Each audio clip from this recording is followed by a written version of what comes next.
શું કહેવાય કે મોટા રાજકારણી, મોટા એટલે કેટલા, ઘણા બધા, મોટા બધા, એ રાજકારણીના આ ભાઈ મિત્ર છે, ઉદ્યોગપતિ છે. કારણ કે સહકારી માળખામાં જેટલા બધા બાંધકામો થાય છે ને સંઘોમાં, એ પેલા મોટા નેતાના આશીર્વાદથી આ ઉદ્યોગપતિને જ મળે છે. બરબાદે ગુલિસ્તા કરને કો બસ એક ही उल्लू काफी था, यहाँ तो हर डाल पे उल्लू बैठा है, अंजामे गुलिस्ता क्या होगा.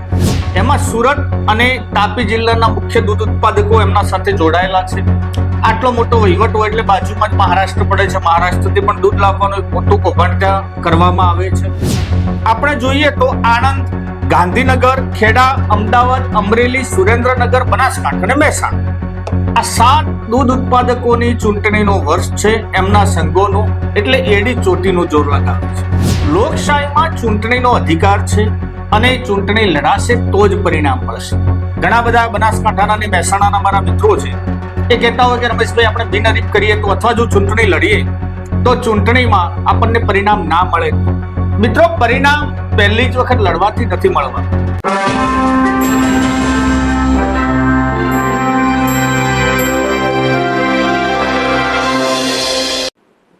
મિત્રો, પ્રથમ એક વિડીયો શરૂઆત કરતા પહેલા એક વાત કરી દઉં કે ઘણા બધા મને મિત્રો ફોન કરે છે કે રમેશભાઈ અમે ચેનલને સબસ્ક્રાઇબ નથી કરી શકતા કારણ કે કોઈને ખબર પડી જાય તો મિત્રો એક સ્પષ્ટ વસ્તુ આ છે કે તમે જ્યારે ચેનલને સબસ્ક્રાઇબ કરો છો એ માહિતી ક્યાંય પહોંચતી નથી. હા, તમે જે કોમેન્ટ કરો છો એની માહિતી ચોક્કસ એ નામ બધાનું જાહેર હોય છે.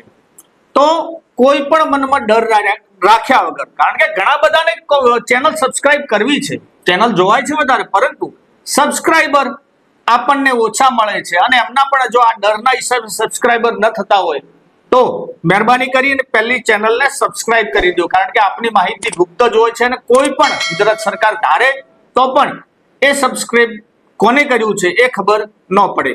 માટે ચેનલને સબસ્ક્રાઇબ કરજો અને કોમેન્ટો પણ આપની આવકાર્ય છે. હવે કરીએ શરૂઆત. નમસ્કાર, હું છું રમેશ ચૌધરીને આપ નિહાળી રહ્યા છો ષડયંત્ર. મિત્રો, હમણાં થોડાક સમયથી જેમ સાબર ડેરીમાં વિવાદ સામે આવ્યો, એના પછી ભ્રષ્ટાચારની ફરિયાદો દૂધસાગર ડેરીમાં પણ થઈ, બનાસ ડેરીમાં પણ ઉકળતો ચરુ છે. તો આ ચૂંટણીનો વર્ષ છે એટલે શું માનો કે આ 2-3 ડેરીઓમાં જ પ્રોબ્લેમ છે? હકીકતો શું છે? કેટલા સંઘો સામે જે ભાજપે મેન્ડેટ વાળી પ્રથા લાવી હતી CR પાટીલે, અને ત્યાં પ્રોબ્લેમ થયા છે, આજે બધી જ ચર્ચા કરશું. ગુજરાતના એ બધા સંઘો કે જેનામાં યેન કેન પ્રકારે સરકારે એમના પ્રતિનિધિ મંડળ બેસાડી દેવા એટલે ભાજપના માણસો ત્યાં ઘુસાડવા માટે કેવા કારસા રચાય છે, એ બધું વિસ્તારથી જાણીએ. મિત્રો, પ્રથમ વાત કરીએ આપણે અમૂલ ડેરીની.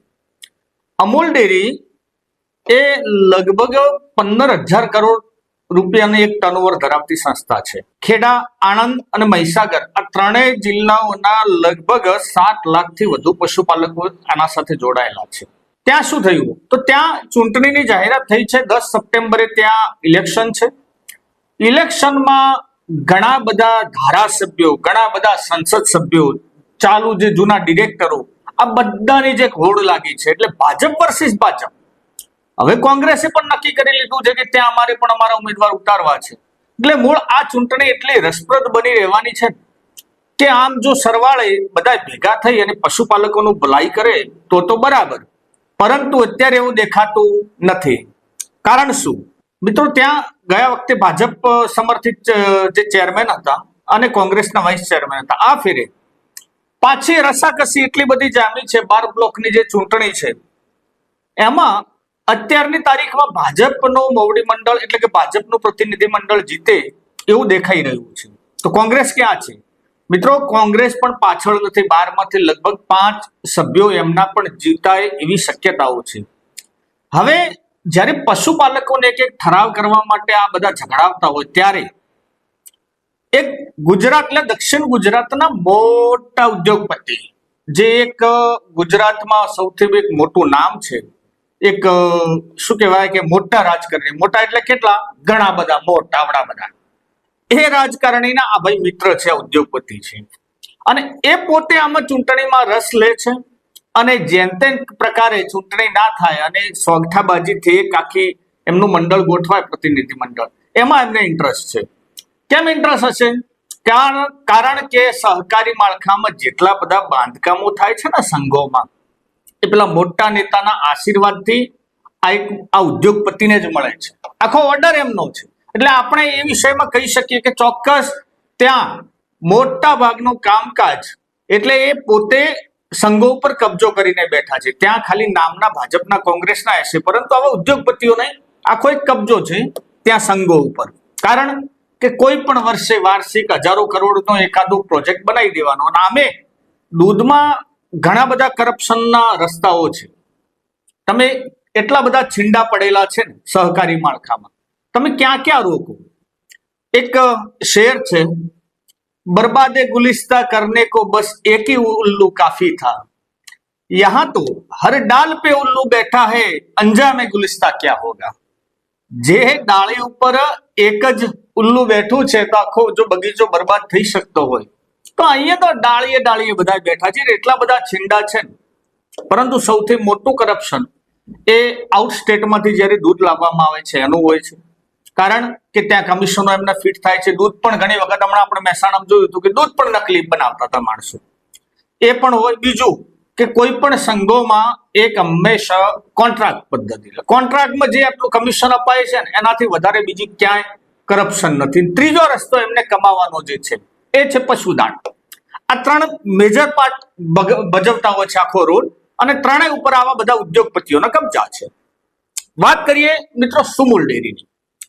સુમુલ ડેરીમાં હમણાં સરકારે કસ્ટોડિયનની નિમણૂક કરી. મિત્રો, દૂધ ઉત્પાદક સહકારી સંઘ એટલે કે સહકારી માળખામાં સુમુલમાં છેલ્લા આઝાદીના 75 વર્ષના ઇતિહાસમાં પહેલી વખત કસ્ટોડિયનની નિમણૂક થઈ. કેમ થઈ? કે એમના 19માંથી 17 જે સભ્યો છે એના ઉપર ગેરરીતિના આક્ષેપ થયા. અત્યારે તપાસ સોંપાઈ છે. એની પાછળની બાજુ એ પણ છે કે ત્યાં મિત્રો ચૂંટણીનો વર્ષ છે. સરકાર એમને ચૂંટણી જાહેર કરતી નથી, એટલે જેમ તેમ કરીને ચૂંટણી ના કરવી પડે અને કસ્ટોડિયનની નિમણૂક થઈ જાય ને તપાસના બાના હેઠળ દરેક સભ્યોને દબાવી દેવાનો પ્રયત્ન કરવામાં આવે. આ પણ ત્યાં ઉકળતો ચરુ છે. એમનો જો સુમુલનો વાત કરતા હોઈએ તો મિત્રો 7,000 કરોડ રૂપિયાનો વહીવટ છે અત્યારે. એમાં સુરત અને તાપી જિલ્લાના મુખ્ય દૂધ ઉત્પાદકો એમના સાથે જોડાયેલા છે. આટલો મોટો વહીવટ હોય એટલે બાજુમાં જ મહારાષ્ટ્ર પડે છે. મહારાષ્ટ્રથી પણ દૂધ લાવવાનું એક મોટું કૌભાંડ ત્યાં કરવામાં આવે છે. આ બધી મિલીભગત ત્યાં અહીંયા ચાલે છે. એ પણ ભાજપ સમર્થિત છે. બીજી વાત રહી પંચામૃત ડેરી.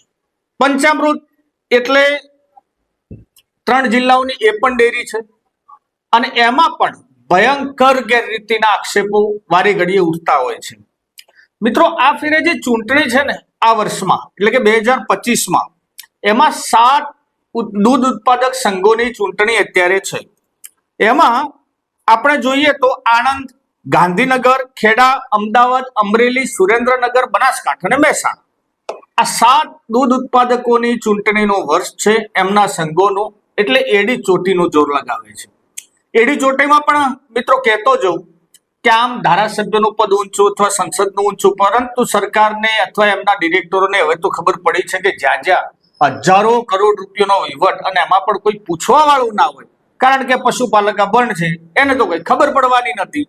અને એક આંકડાની રમત કરીને જે ભાજપે તરાપ મારી છે આના ઉપર, અને ખાસ આ મેન્ડેટ પદ્ધતિથી એ સિસ્ટમ આખી હેક કરી દીધેલી છે. સહકારી નામ ક્યાંય રહેતું નથી. હા, એમને ભાજપને શું થાય અથવા કોઈ પણ પાર્ટી જે ત્યાં પણ સરકાર ભાજપની છે એટલે આપણે ભાજપની વાત કરીએ તો એમાં ભાજપમાં શું થાય કે એમના જે મોટા મોટા નેતાઓ આવે છે, ક્યાંક અમિત શાહ આવી જતા હોય, ક્યાંક નરેન્દ્ર મોદી આવે, ગુજરાતના સીએમ હોય, CR પાટીલ હોય, જે નેતાઓ છે જેમને તાયફા કરવા છે એ બધા જ પશુપાલકોના પૈસે ત્યાં તાયફા થાય. એવી મિટિંગ બોલાવવામાં આવે એટલે લોકો ભેગા થઈ જાય. લોકોને પણ એમ છે કે આપણા તો ભગવાન આયા છે. મિત્રો, આ બધા જ તમારા લૂંટવા માટે ભેગા થઈ રહ્યા છે. આ જે સંઘોની જે ચૂંટણીઓ છે, બનાસકાંઠામાં પણ ચૂંટણી છે, ને હું સ્પષ્ટ એવું માનું છું કે ચૂંટણી મિત્રો ક્યારેય બિનહરીફ થવી જોઈએ નહીં. ચૂંટણી લડાવવી જોઈએ. કારણ શું? લોકશાહીમાં ચૂંટણીનો અધિકાર છે અને ચૂંટણી લડાશે તો જ પરિણામ મળશે. ઘણા બધા બનાસકાંઠાના અને મહેસાણાના મારા મિત્રો છે, એ કહેતા હોય કે રમેશભાઈ આપણે બિનહરીફ કરીએ તો અથવા જો ચૂંટણી લડીએ તો ચૂંટણીમાં આપણને પરિણામ ના મળે તો મિત્રો પરિણામ પહેલી જ વખત લડવાથી નથી મળવાનું. ક્યાંક તમારે લડવું પડશે. આજ માન લો કે તમારા જોડે 2, 5 કે 10 કે મેક્સિમમ 15 વોટ હશે, શું ફરક પડશે યાર? લડી લેવાનું. ચૂંટણી લડવાથી જ અત્યારે જો તમારા આગળ 15 વોટ હશે તો આવનારા વળી 5 વર્ષમાં તમારા 15 ના 50 થશે. નહીતર આ વર્ષે જો તમે ડાયરેક્ટ સરેન્ડર કરી લેશો તો પાછા આ 5 વર્ષ એમને ફાપતું જડશે. એમને એમના મેન્ડેટ વાળી પ્રથાના વિરોધમાં પણ જ્યાં જ્યાં સંઘોની આ ચૂંટણી થતી હોય ત્યાં ફરજિયાત ચૂંટણી થવી જોઈએ. આ મારું અંગત માનવું છે. તો મિત્રો આજે આટલા પૂરતું મર્યાદિત આપતા એપિસોડમાં જોશું આપણે બનાસ ડેરીમાં પણ ક્યાં ક્યાં ચૂંટણીની પૂરી શક્યતાઓ છે, કારણ કે 21મી તારીખે નફાની એમને જાહેરાત કરે છે. આશા રાખીએ કે બહુ સારા નફાની જાહેરાત કરે અને એના ઉપર પણ આપણે વિડીયો બનાવશું. પરંતુ ત્યાં ક્યાં ક્યાં ચૂંટણી થાય છે અને શું શું પરિણામ એમાં મળી શકે છે એ વિશે પણ ટૂંક સમયમાં મળીએ નવા એપિસોડ સાથે. મિત્રો એના પહેલા જો આપને વિડીયો ગમ્યો હોય તો લાઈક, શેર અને કોમેન્ટ કરજો ને હા, ચેનલને સબસ્ક્રાઇબ કરવાનું ભૂલતા નહીં. જય હિન્દ, જય ભારત.